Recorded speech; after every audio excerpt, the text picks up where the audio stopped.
तो आप सबकी तैयारी अच्छी चल रही होगी और आप लोग आंसर राइटिंग पे ज़्यादा से ज़्यादा ध्यान दे रहे होंगे। प्रीवियस ईयर क्वेश्चन इसमें काफ़ी इंपॉर्टेंट हो जाता है, जैसे कि पिछली बार 2023 में भी अच्छे खासे क्वेश्चन प्रीवियस ईयर क्वेश्चन से आए, कुछ क्वेश्चन तो एज इट इज आए और कुछ क्वेश्चन जो थे वो उसी बेस पे थे लेकिन थोड़े से घुमा के थे, सिर्फ जो वर्डिंग चेंज हुई थी।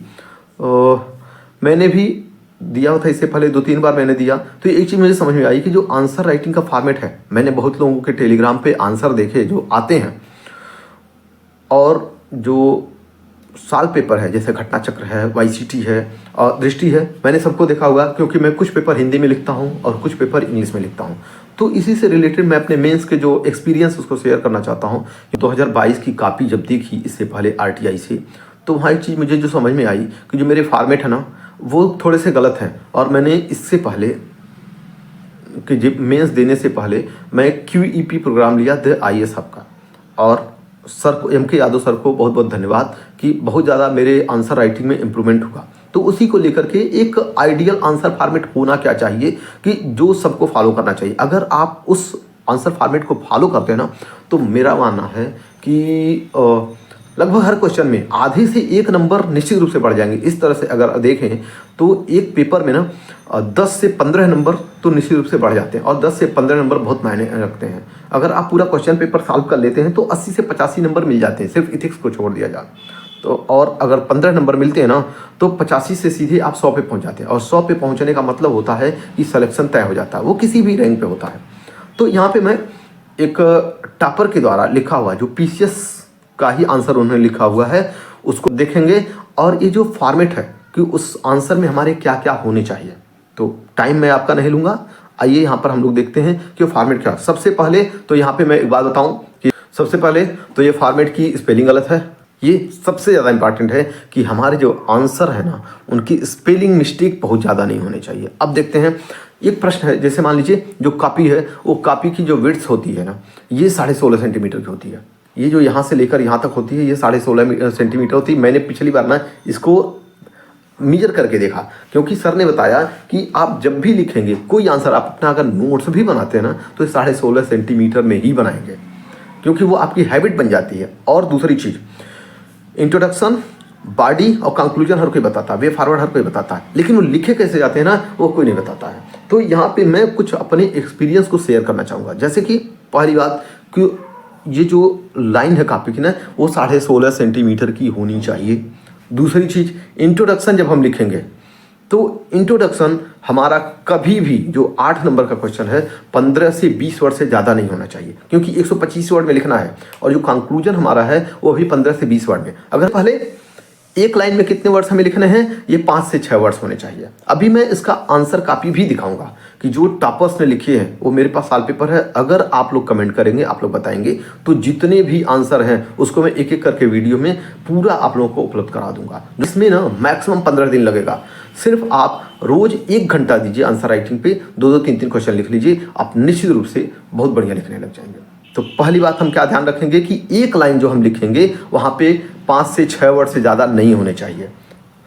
अभी कैसे है देखिए, यहाँ पे जैसे ये बताया गया है कि अब एक की वर्ड्स, एकेडमिक की वर्ड्स, ठीक है ना, यही चीज़ है। हमने वर्ड लिखे तो 1 2 3 4 5 और एक वर्ड जैसे मान लीजिए इज वगैरह होता है तो छोटा यहाँ पे हो जाएगा, वो हो जाएगा। फिर ये हमने लिखा, ये इस तरह से लिखेंगे। फिर 2 नंबर पे आएंगे, जैसे जो हम ये वर्ड लिखने की बात बता रहे हैं, जो हमारी वर्डिंग है ना वो 6 वर्ड से ज़्यादा नहीं होनी चाहिए। अब ये हमारे लिए फ़ायदेमंद होगा क्योंकि मैं अभी बताऊंगा। और कुछ लोग बहुत छोटा छोटा लिखते हैं तो उनको अपना ना फॉर्मेट थोड़ा बढ़ाना चाहिए क्योंकि अगर आप लिखना शुरू करते हैं लास्ट में आपकी कॉपी खाली रह जाती है, उससे बहुत ख़राब इम्पैक्ट पड़ता है, उससे लगभग आधे नंबर कट जाते हैं। क्योंकि मैंने अपने आंसर में देखे हैं, जो मैंने फुल पेज भरा हुआ था उस पर मुझे 4 नंबर के आसपास मिल गया, 4.5 नंबर मिल गया, इवन 5 नंबर भी मिले। लेकिन जहाँ मैंने आधे पेज छोड़ दिए, 2-4 लाइन छोड़ दिए, नीचे अगर स्पेस दिखा तो वहाँ पे मुझे आधे नंबर निश्चित रूप से कम मिले, वहाँ मुझे 3.5 नंबर मिले हैं, 3 नंबर मिले हुए थे। अब देखिए दूसरी चीज़ मैं क्या बताना चाहता था कि एक पेज में 12 से 13 लाइन या 14 लाइन से ज़्यादा नहीं लिखने हैं। ये ऐसा आप मैनेज करिए। अभी मैं जो आंसर की कॉपी दिखाऊंगा ना टॉपर की, आप तब आपको वो चीज़ समझ में आएगी। तो एक लाइन में 5 से 6 वर्ड्स बहुत ज़्यादा हो ना, बहुत छोटे छोटे वर्ड हों तो फिर 7 वर्ड बहुत ज़्यादा हो जाएंगे, क्योंकि हमें 7 मिनट में या 6.5 मिनट में एक क्वेश्चन 8 नंबर वाला यानी 125 वर्ड वाला लिखना ही लिखना है, ठीक है ना। तो 13 लाइन 14 लाइन हम लिखेंगे तो वहाँ पे लगभग 65 वर्ड्स के आसपास हमारे आ जाएंगे एक पेज में। अब देखिए दूसरी चीज़, टोटल जो बॉडी हम लिखेंगे ना क्वेश्चन, 8 मार्कर में हम मिनिमम 10 पॉइंट्स होने चाहिए, 12 मार्कर में मिनिमम 15 पॉइंट होने चाहेंगे। अगर वो एक डायमेंशन पूछा हुआ है, अगर उसने 2 डायमेंशन पूछ दिया है, 8 में 2 से ज़्यादा पीसीएस में तो नहीं पूछ रहा ना, अगर 2 डायमेंशन पूछा हुआ तो 4 वर्ड हम एक डायमेंशन में 4 पॉइंट लिखेंगे, एक डायमेंशन में 4 पॉइंट लिखेंगे, ठीक है। ऐसे जब हम 12 में जाते हैं तो मिनिमम 15, आप जितना ज़्यादा लिखेंगे ना, मुझे लगता है कि और हमेशा पॉइंट वाइज लिखना चाहिए। पॉइंट वाइज से ऐसा लगता है जैसे मान लीजिए जैसे हम 12, 13, 15 पे पहुँचते हैं ना तो एग्जामिनर को लगता है हाँ पॉइंट अच्छे खासे हैं, कोई पढ़ता नहीं है, पहली बात बहुत कम लोग पढ़ते हैं। अब देखिए यहाँ पे कह रहा है कि बॉडी हेडिंग, यानी हमने हेडिंग लिखा, जब आंसर लिखना शुरू किया इंट्रोडक्शन लिखा है, इंट्रोडक्शन के बाद हम एक माइक्रो डायग्राम बनाते हैं। अब वो बताऊंगा कि माइक्रो डायग्राम किस चीज़ का बनेगा। तो फिर अब देखिए एक हेडिंग बनाएंगे, हेडिंग कहाँ से लेंगे, जो क्वेश्चन है ना उसी क्वेश्चन से हम हेडिंग उठाएंगे, ठीक है। सिंपल, हमें अपनी तरफ से हेडिंग बनाने की जरूरत नहीं है, हम उस क्वेश्चन को ही हेडिंग के रूप में लिखेंगे, ठीक। ये हमने पॉइंट लिख दिया। अब देखिए आगे कह रहा माइक्रो डायग्राम। माइक्रो डायग्राम हमेशा जब हम इंट्रोडक्शन लिख लें तो उसको माइक्रो डायग्राम एक छोटा सा ग्राफ टाइप का बनाते हैं, और वो किस चीज़ का बनाते हैं, जो कि क्वेश्चन में पूछा नहीं गया है डायरेक्ट, उससे जैसे इश्यू अगर पूछा गया है ना तो उसके बेनिफिट हम लिख देंगे, उससे सिग्निफिकेंस लिख देंगे। वो कितना 10-15 यानी 2 से 3 लाइनें लिखेंगे। जैसे एक ग्राफ बनाया, जैसे यहाँ बना हुआ, जैसे मान लीजिए हमने ऐसे कर दिया, इस तरह बना सकते हैं, या ऐसे बना हुआ इस तरह से बना सकते हैं, या फिर ऐसे करके यहाँ पर लिख दिया, यहाँ पर 4 पॉइंट ऐसे कर दिया, ठीक है ना। ये हमारे माइक्रो डायग्राम। तो माइक्रो डायग्राम हम कहाँ बनाएंगे, जो चीज़ क्वेश्चन में पूछा नहीं गया है उसका हमें माइक्रो डायग्राम बनाना होता है, ठीक है। अब देखिए हेडिंग सब हेडिंग जब हम लिखेंगे, पहली बात तो हेडिंग के सामने कभी भी मैप नहीं बनाना है, कभी भी हमें ग्राफ नहीं बनाना है। हेडिंग एकदम क्लियर कट होना चाहिए, और अगर हो सके तो उसको बॉक्स में कर दीजिए या उसके नीचे लाइन खींच दीजिए। पहली बात, पहला पॉइंट इसमें क्या देखना है कि जो नंबरिंग है ना, वो नंबरिंग हमारी एक लाइन में हो और विजिबल हो, ये दिखे कि हमने नंबरिंग किया हुआ है। वो मतलब जो एक भोजपुरी वर्ड हम यूज करते हैं ना, घचर पचर नहीं होना चाहिए। जैसे देखिए यहाँ पे लिखा गया है, यहाँ से लेकर सीधा एक लाइन में है, और ये जो यहाँ पे लिखना शुरू हो रहा है ये भी एक लाइन में, ये काफ़ी हमारी अच्छी दिखती है, ये बहुत ज़्यादा इंपॉर्टेंट है ना, काफ़ी हमारी अच्छी दिखे। तो इस तरह से हम क्या करेंगे, जो पॉइंट वाइज लिखेंगे ना, पॉइंट हमेशा पॉइंट वाइज, बुलेट नहीं डालिए, क्योंकि बुलेट अगर नहीं आ रहा क्वेश्चन ना तो बुलेट पे जाइए, क्योंकि 2 ही 3 अगर लाइन होगा ना तो हमारे नंबर कट जाएंगे, ठीक है। तो इस तरह से जब हमें आ रहा है क्वेश्चन, कम से कम 10 पॉइंट है हमारे पास, तो पॉइंट बच जाइए, ठीक है। तो नंबरिंग मस्ट बी विजिबल, और उसके बाद हमने पॉइंट लिखा, पॉइंट के बाद एक एग्जाम्पल लिखेंगे यहाँ पे या डाटा लिखेंगे, सिंपल। दूसरा पॉइंट लिखा, मैक्सिमम 10% अंडरलाइन, यानी जब हम बॉडी लिख रहे हैं ना, पहली बात इंट्रोडक्शन में कहीं अंडरलाइन नहीं करना है, वो इन्वर्टेड कामा में लिख सकते हैं, ब्रैकेट में लिख सकते हैं, लेकिन अंडरलाइन नहीं करना है इंट्रोडक्शन में, ठीक है। और जितना अंडरलाइन करेंगे टोटल का सिर्फ 10% ही अंडरलाइन करेंगे। अभी हम उसका आंसर देखेंगे आगे, लास्ट में इसको देखने के बाद हम आंसर देखेंगे कि कैसा टॉपर आंसर लिखे हुए हैं। कीवर्ड्स को हमेशा ब्रैकेट इन्वर्टेड कामा में लिखते हैं या फिर इसको अंडरलाइन कर देते हैं। कीवर्ड्स अभी हम देखेंगे, एक मैंने देखा दैनिक जागरण में एक लिखा हुआ है योगी की पाती करके, 2-3 दिन से आ रहा है, उसमें जैसे बीमारू स्टेट से वो क्या कहते हैं सरप्लस स्टेट, ये कीवर्ड्स कुछ हैं, और इनको कभी भी बॉक्स में न रखें। जो कीवर्ड्स हैं, कीवर्ड्स को बॉक्स न करिए, या तो अंडरलाइन कर दीजिए या उनको इन्वर्टेड कामा में रख दीजिए। फिर दूसरा जो पॉइंट है कि प्रत्येक क्वेश्चन में यहाँ लिखा हुआ है, ईच क्वेश्चन मस्ट हैव एक फार्मूला, एक मैप, एक ग्राफ और एग्जाम्पल। हर पॉइंट में एग्जाम्पल होना चाहिए। अगर हर पॉइंट में आपके एग्जाम्पल है, आप भले मैप और वो नहीं कर रहे हैं ना, तो आपको नंबर निश्चित रूप से मिल जाएंगे, और काफ़ी ज़्यादा नंबर मिलते हैं।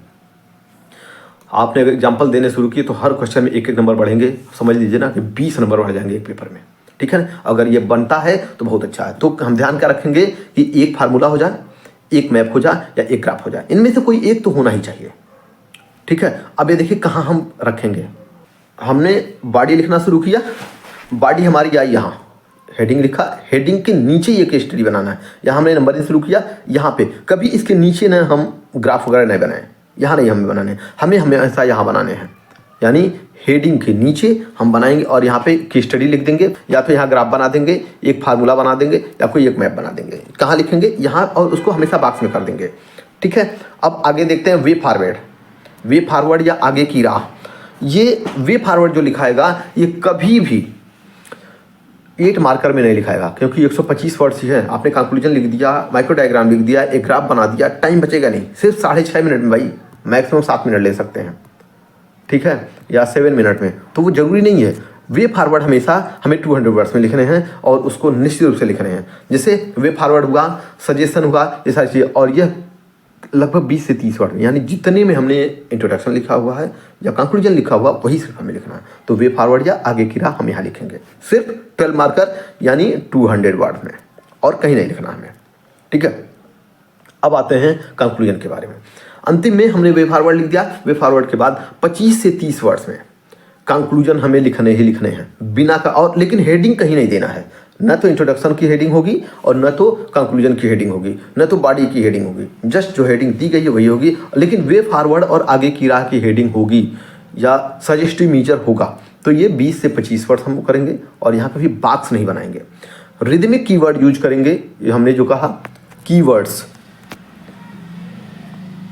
जैसे BIMARU state to surplus state, keywords use करेंगे। इसको बिना बॉक्स किए हुए, कुछ जगह बॉक्स कर भी देते हैं, और इसको ऐसे करेंगे। जैसे पीएम मोदी के जो कोट्स हैं उसको लिख सकते हैं, योगी जी ने जो दिए हुए हैं बहुत सारे कोट्स, उसको दे सकते हैं। तो ये हमारा आंसर का फॉर्मेट हुआ। अब हम ना एक एक्चुअल आंसर देखेंगे जो कि टॉपर ने लिखा हुआ। वीडियो को देखने के लिए आपका बहुत बहुत धन्यवाद। आपका दिन शुभ हो।